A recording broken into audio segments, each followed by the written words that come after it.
I think we spoke about some of this earlier, and the first one is to be the pillars of our community like we do in our job, to make sure we're doing that within the labor movement. When I look around to the labor groups within the city of Tacoma and around, because that's my current experience, we do that. We're the first at the table when there's a need. We lead by example, which gains credibility and allows us to reach out and help other locals, not just within the city of Tacoma, but all the labor groups around us.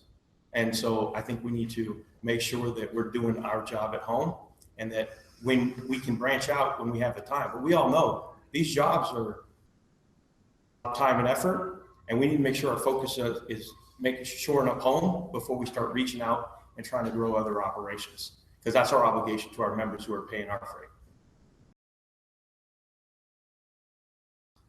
I think people like John Kretschmar coming in and speaking to our group, or people that come in from a different discipline of the labor movement to educate our members about it, and then having our members be able to go out and talk to the greater community. You know, non-union, union, doesn't matter. I think our members knowing more about what labor is all about, and then being able to speak effectively about that, how to talk union out there. I think that's what's helpful in the long run.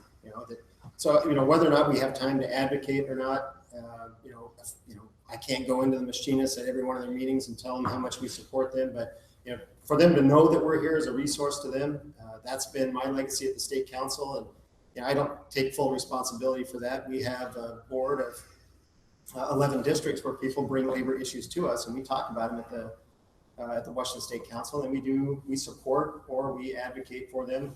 Dean Shelton's a great example of that, advocating for labor up in Skagit County and in his district. So I think doing those things, and when you have time to do it, to support machinists or to support workers up there at the Tesoro plant, whatever we can do to help them and send a message that we have their back, that we can help support them as much as we can. And then telling those stories to our own members and having those conversations in the beanery tables at the firehouse. I think those are the most effective way that we can be a bigger part of the labor movement and advocate as far as the firefighters union.